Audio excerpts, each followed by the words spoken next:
I think the creative has been stronger in the past, generally speaking. Obviously, there's many exceptions, but in general, it's kind of banal, predictable. It's not exactly Bill Bernbach level. I'd like to see that improved. The current state of the world, of course, is impinging on the agencies as well as everyone else. But even before that point, uh, we historically have made two major mistakes. One was giving up full service agencies, talking about integrated marketing while we disintegrate the people doing the planning and thinking. And the other, the procurement idea, the idea that um, agencies are like buying ball bearings. They can be commoditized. Even media agencies can be commoditized. So I think where we are right now is as a result of those mistakes. Fortunately, the agencies, most of the big agencies have rallied very intelligently to building tech stacks for which they charge money and which has enabled them to be profitable, without which they would not have been profitable. I started to recommend that in the 1990s, saying that although I was pushing my Next Century Media platform as something that they should all use, I wanted them to have custom on-ramps, each agency exploring its own marketing science, doing research to advance marketing science, having proprietary IP, expressing that in a technological form so it could be used on a practical day-to-day basis, and optimizing media and creative and their interaction. And that's kind of happening.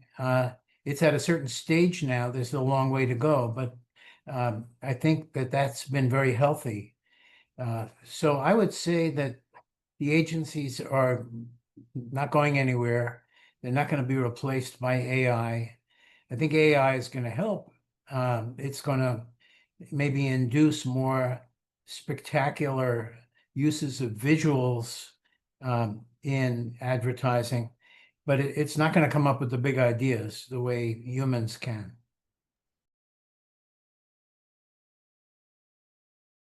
Well, I have a couple of specific things that I've been trying to do, over the years.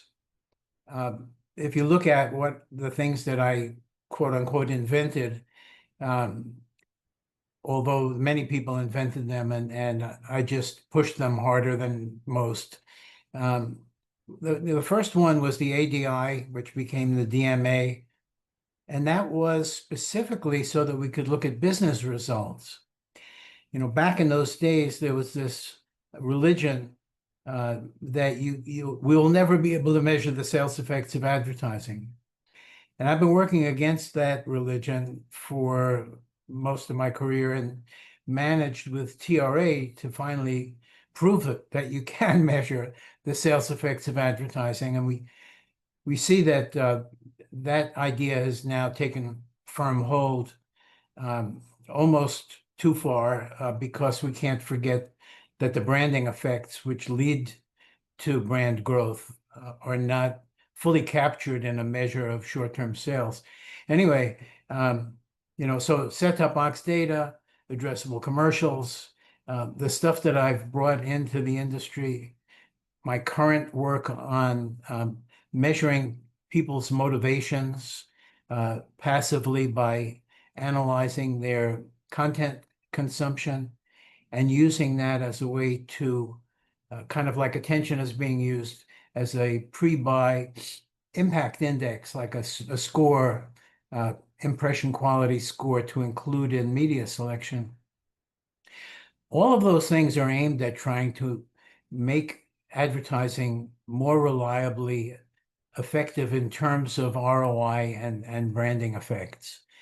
So that work isn't completed yet. one of the things that we're just starting on now in our RMT partnership with Wharton Neuroscience is finding out how to make that better and stronger, how that can be made more scientific.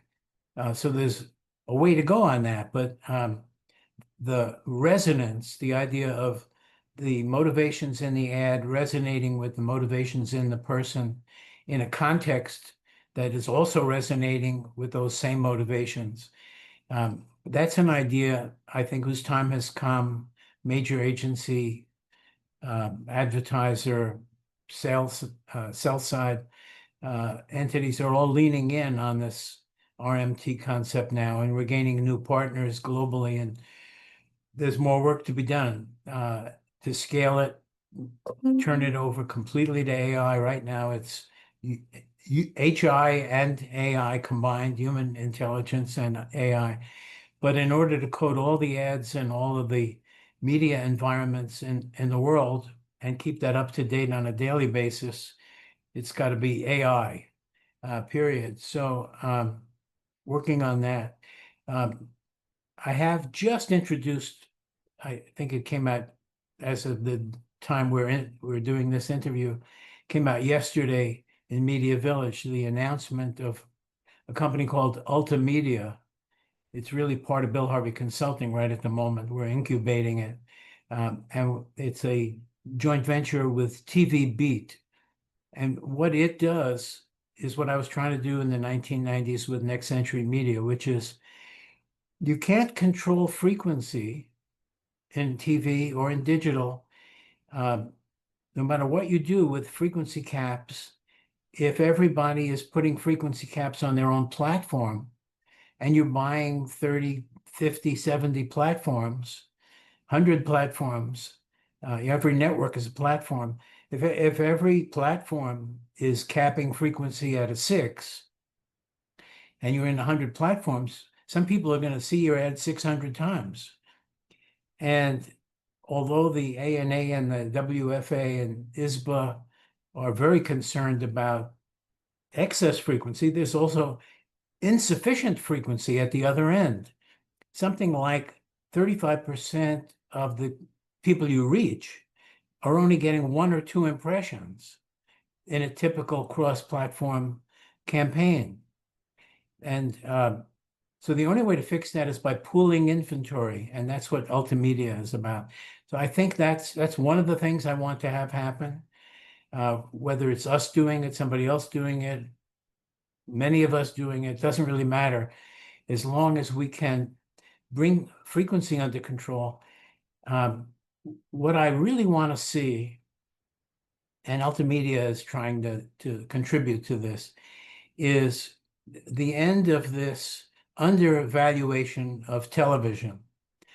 And by television, I mean to include linear, streaming, MVPD, addressable, MVPD video on demand, next gen TV, all forms of TV.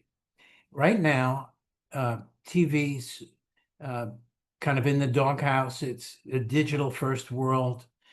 Some estimates have 80% of global ad spend on digital. Of course, a little piece of that is TV streaming.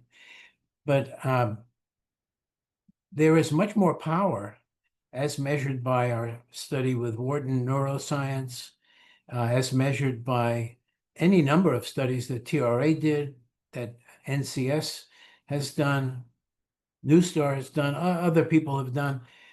Study after study show that there is much more ROI in television than there is in the other forms of digital that aren't television inherently.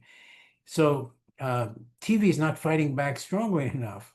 I believe TV can bring $70 billion more per year back into television by using things like Ultimedia, by making note of the fact that, look at the Nielsen One data, for example. You can hit, with linear TV alone, you can hit a 60 reach. The closest anything else comes, I mean, CTV is around 16. Mobile is around 31. Computer is around 8. You have to put those all together. but you have to put them all together with enough linear.